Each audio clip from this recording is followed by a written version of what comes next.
Assalamualaikum warahmatullahi wabarakatuh.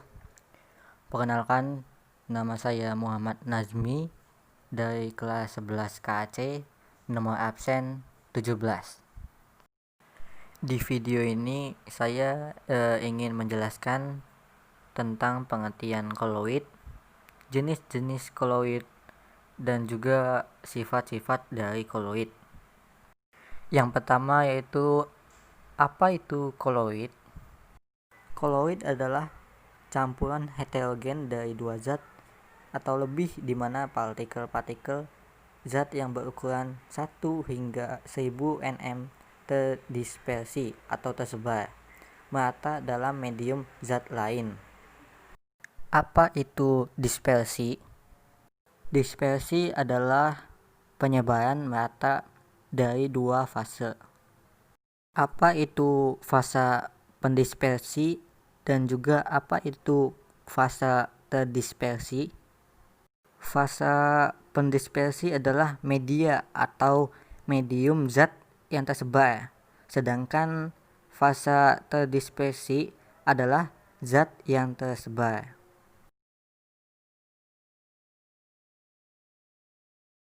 Jenis-jenis koloid terdapat 8 macam, yaitu yang pertama fase dispersinya padat dan fase terdispersinya padat juga, yaitu nama koloidnya sol padat. Contoh dari sol padat yaitu adalah batu rubi. Yang kedua, fase dispersi cair dan fase terdispersinya padat, nama koloidnya yaitu emulsi padat. Contoh dari emulsi padat adalah keju atau jelly. Yang ketiga, fase dispersinya gas dan fase terdispersinya padat, yaitu nama koloidnya buih padat. Contoh dari buih padat adalah karet busa. Yang keempat, fase dispersinya padat dan fase terdispersinya cair, yaitu nama koloidnya sol. Contoh dari sol adalah tinta dan cat. Yang kelima, fase dispersinya cair dan fase terdispersinya cair juga, yaitu nama koloidnya emulsi. Contoh dari emulsi adalah susu dan santan. Yang keenam, fase dispersinya gas dan fase terdispersinya cair, nama koloidnya adalah buih. Contoh dari buih adalah buih sabun. Yang ketujuh, fase dispersinya cair dan fase terdispersinya gas, nama koloidnya yaitu aerosol. Contoh dari aerosol adalah kabut dan awan. Yang kedelapan atau terakhir, fase dispersinya padat dan fase terdispersinya gas, nama koloidnya adalah aerosol padat.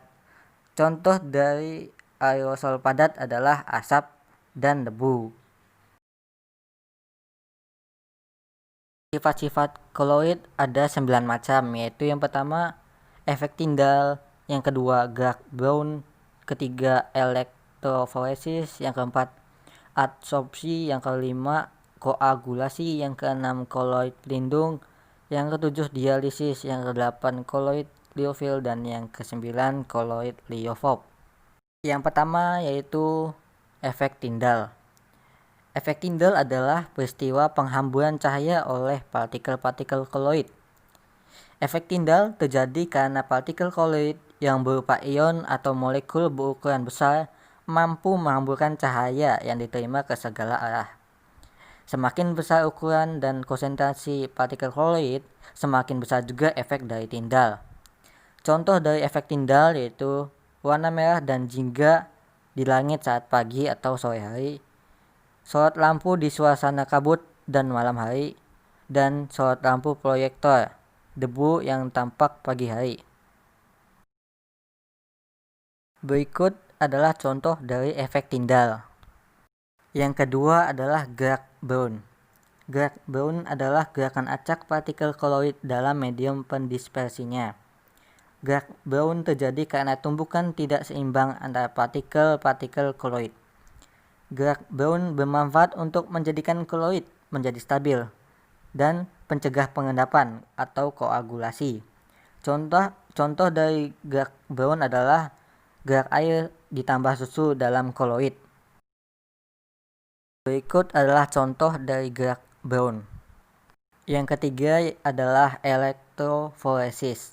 Elektroforesis adalah peristiwa pergerakan partikel koloid karena pengaruh medan listrik yang mengakibatkan partikel-partikel koloid bergerak ke elektroda yang mempunyai muatan berlawanan dengan muatan koloid.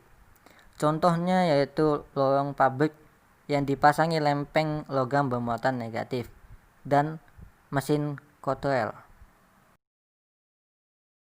Berikut adalah contoh dari elektroforesis. Di situ terdapat keterangan lingkaran yang berwarna merah adalah ion negatif dan lingkaran yang berwarna kuning adalah ion negatif.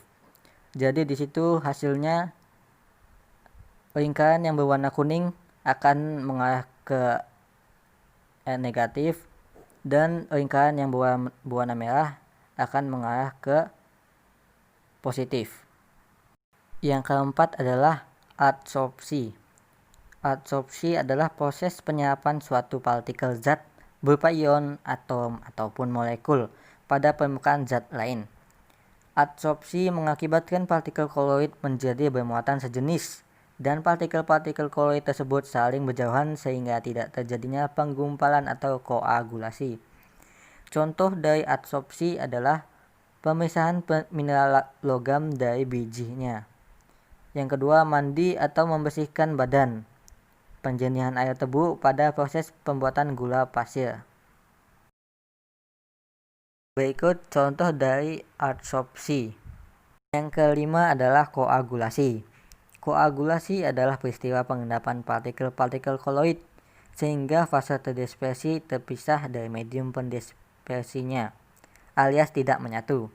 Koagulasi terjadi karena dispersi koloid kehilangan stabilan dalam mempertahankan partikelnya untuk bergabung serta dihilangkannya muatan koloid. Contoh dari koagulasi adalah menyedap getah karet dengan CH3COOH atau HCOOH, penggumpalan lumpur pada penjernihan air, dan mesin kotel. Berikut adalah contoh dari koagulasi. Yang keenam adalah koloid pelindung.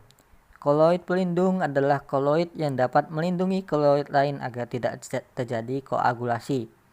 Contoh dari koloid pelindung adalah lecitin, yaitu yang dalam margarin, gelatin yang dalam kristal es krim, minyak silikon dalam melindungi campuran zat warna dalam zat, dan kasein dalam susu.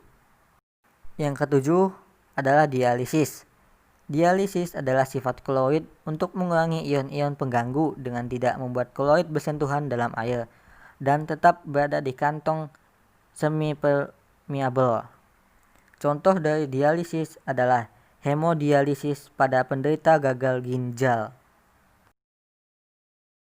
Berikut adalah contoh dari dialisis. Yang kedelapan adalah koloid liofil. Koloid liofil mempunyai afinitas yang besar untuk menarik air, stabil, kekentalannya tinggi, gerak bond dan efek Tyndall tidak ada. Hanya zat organik dapat kembali jika dilucuti air lagi. Contoh dari koloid liofil adalah sol agar-agar, sol kanji, gelatin, sabun, dan juga deterjen. Yang kesembilan adalah koloid liofob. Koloid liofob adalah kebalikannya dari koloid liofil. Koloid liofob mempunyai afinitas yang kecil untuk menarik air, tidak stabil, kekentalan rendah, ada gerak bond dan efek Tyndall. Hanya zat anorganik tidak dapat kembali jika dilucuti air, dan partikel terdispersinya mengabsorpsi ion. Contoh dari koloid liofob adalah sol AgCl, sol CaCO3, dan sol logam lainnya. Sekian dari saya. Bila ada salah kata, mohon dimaafkan. Kurang lebihnya mohon maaf.